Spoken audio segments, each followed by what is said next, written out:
Presiden Republik Indonesia Prabowo Subianto resmi mengumumkan Indonesia swasembada pangan, khususnya swasembada beras di tahun 2025. Momen ini menjadi tonggak sejarah baru karena selain berhasil mencapai swasembada beras, Indonesia juga tidak melakukan impor beras di sepanjang tahun 2025. Berikut ulasannya untuk Anda.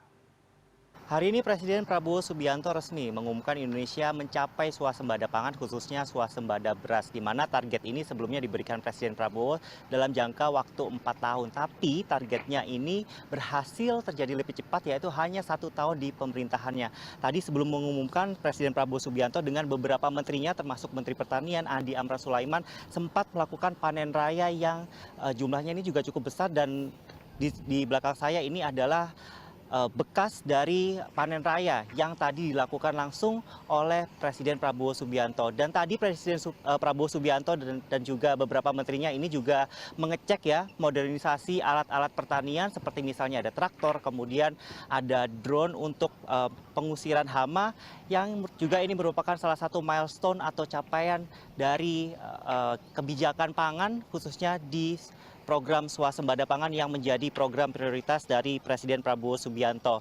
Terjadinya swasembada pangan ini juga menandai di sepanjang tahun 2025 Indonesia ini berhasil tidak melakukan impor beras sama sekali. Jadi hal inilah yang kemudian membuat Presiden Prabowo Subianto berterima kasih kepada para petani, khususnya atas usahanya, kerja kerasnya mendukung program prioritas Prabowo Subianto untuk melakukan swasembada pangan khususnya di bidang beras ini. Nah, selain itu tadi, selain panen raya, Presiden Prabowo Subianto juga sempat meninjau beberapa produk-produk unggulan yang dimiliki Kementerian Pertanian dengan beberapa stakeholder pendukung. Salah satunya adalah Bulog, kemudian tadi kami juga ada beberapa produk lainnya seperti pupuk, kemudian hewan ternak.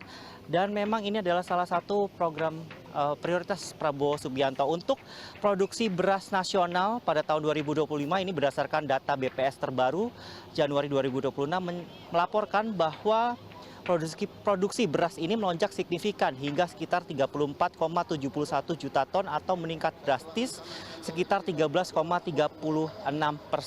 Peningkatan ini naik 4,9 juta ton dan menyebabkan Indonesia mengalami surplus beras hingga 4 juta ton. Dan ini merupakan angka tertinggi yang disebutkan Prabowo Subianto dalam sejarah Republik Indonesia ini berdiri. Tadi dalam pidatonya Prabowo Subianto juga berharap begitu ya, di tahun-tahun selanjutnya tidak hanya beras saja yang kemudian swasembada, tapi juga pangan-pangan lain seperti misalnya jagung, kemudian ada gula dan lain sebagainya. Dan hal ini kemudian langsung dijawab oleh Menteri Pertanian Andi Amran Sulaiman yang kemudian berkomitmen untuk melakukan swasembada pangan lainnya seperti yang tadi dikatakan Presiden Prabowo, yaitu adalah gula dan lain sebagainya. Tadi juga Presiden Prabowo Subianto ini menyebut bahwa bangsa yang besar adalah bangsa yang bisa berdiri di kaki sendiri atau bangsa berdikari. Itu sebabnya kenapa swasembada pangan ini menjadi hal yang esensial bagi program percepatan swasembada pangan oleh Presiden Prabowo Subianto ini. Tentu kita berharap ya di tahun-tahun mendatang di program-program pangan lainnya yang dimiliki oleh Prabowo Subianto dan juga Kementerian Pertanian ini dapat menciptakan swasembada lainnya khususnya di bidang pangan. Adi Dunanda, Denny Irfan, Karawang, Jawa Barat.